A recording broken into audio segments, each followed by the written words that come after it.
This is my Rosy boa. I picked her up not too long ago, a couple weeks ago, and she had settled down for me and ate for me. So I'm really happy with her progress. She's very easy to handle once she calmed down.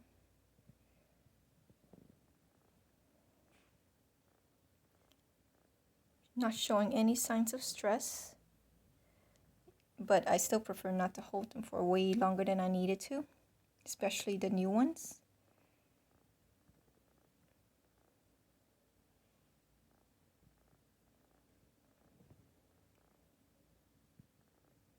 I think for her locality, which is in Dozura, the lines in her body is going to merge, so she should be mostly a solid color as she grows up. At least that's what I think it's going to look like. There are not too many pictures or information about the Dozura locality, so she's kind of rare, I think. I don't know, I just really like the coloring. Different shades of brown, very pretty. She's a really good eater. She ate on Saturday and she's already looking for food yesterday.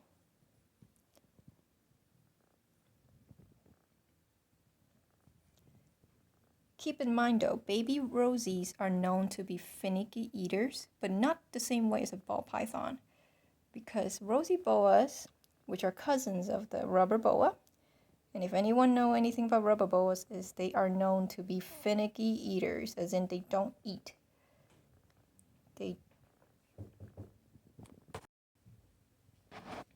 So for rubber boas, they are known to not eat for months on end. Adults, especially babies when they're born, they're pretty much born and then supposed to brumate through the winter and then eat after brumation.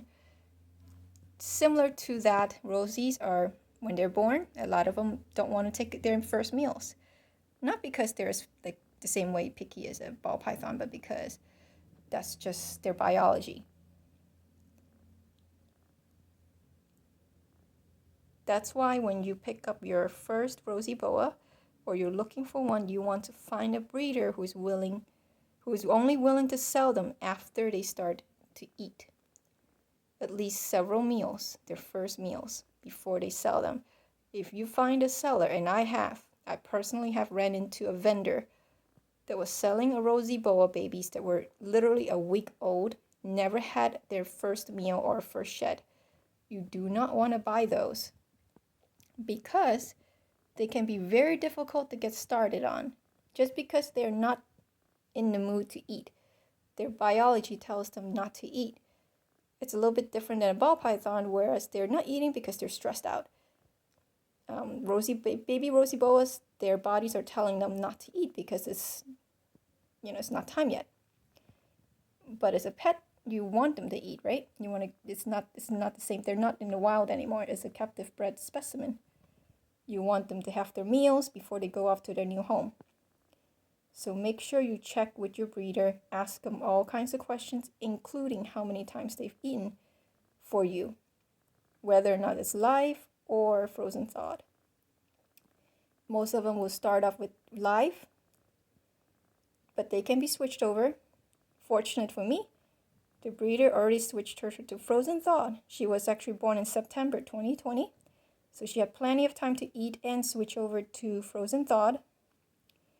And she was actually not listed for sale until a couple of days before I purchased her. So the breeder really took his time to make sure she ate well and she transitioned to frozen thawed and that she was healthy enough to go to a new home. So that's what you should be looking for when you buy your Rosy boa.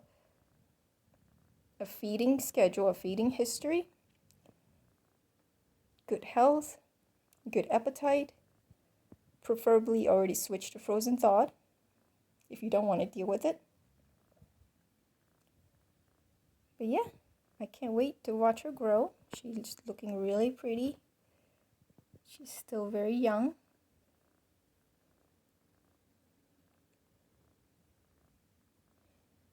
Males will be a little bit smaller,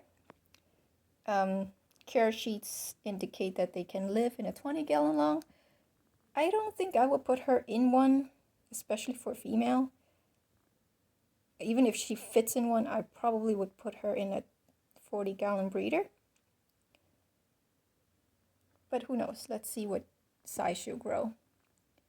I try not to follow the general care sheets recommendations because a lot of times I find them to be inaccurate or outdated, or they're just referencing smaller or the average size specimen.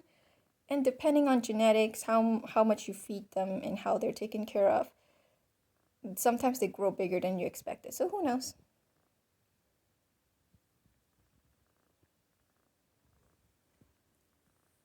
I love those scales on her head.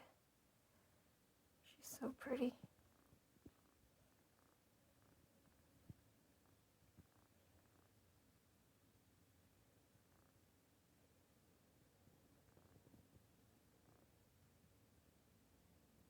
So if you are interested in a rosy boa, you can usually find them in online, actually, from breeders directly. Like Morph Market is where I picked her up. Or certain breeders have their own website or Facebook groups. That's usually the best way to get them because they're not commonly found in pet stores or expos. When I went to the last two National Breeders show in Daytona, only one table sold rosy boas. Nobody else did. I think they're underrated, but they're just so cool. They shouldn't be underrated, but you know, people have different tastes. So in Morph Market, it's the best place to get them.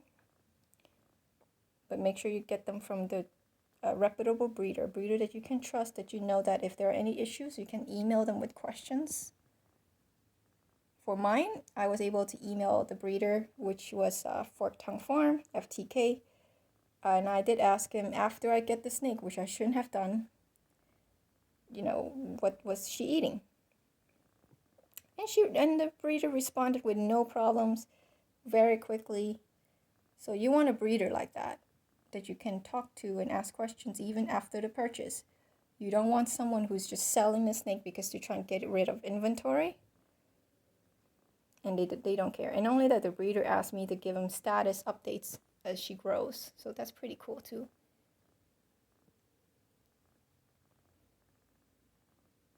Now, if you plan to breed your rosy boas, there is a challenge to it. They require brumation period for the adults to want. They may mate even without brumation, but rarely is that ever done. They're usually brumated and then they go into season and breed. So if you live in the warmer climates where you're not able to drop the temperatures down to the 50s for a long period of time, for several weeks to months, where they can brumate, then breeding them could be a challenge. I'm not going to say impossible, because I'm sure you can probably make something, some kind of fridge cooler like thing. I mean, I haven't seen anyone done it that lives in the South, but who knows?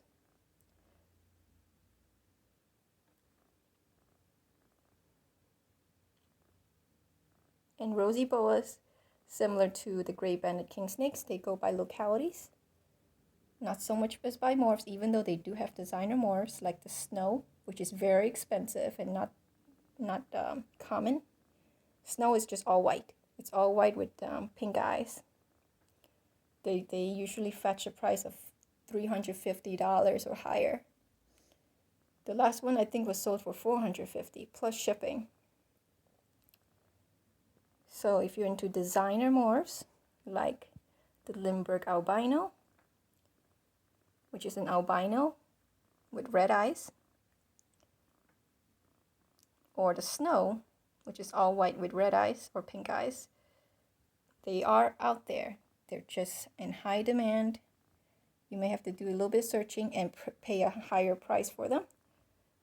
Otherwise, there usually goes by locality, like this one, which is a Dozura. Some localities are rarer than others. San Mateus is pretty popular. That's what you usually would find in most pet stores, is the San Mateus locality. They also go by regions, like coastal Rosy boas. So there are other little details here and there, like size. Some of them are longer than others. Some of them have the lines on their bodies, and how many number of lines on their bodies. I'm not an expert in Rosy boas. I don't breed them, so I don't know too much details about them. So you have to look and do some research if you really want to get into rosies and go into all those details. If you don't care and you just want a pet, pick the prettiest one that you like. And I would recommend picking them up. They're really cool. Alright, I think I'm going to end the video. I still have to give her a name. Probably name her after another Futurama character that I always have for all my snakes. Who knows? She's so cute.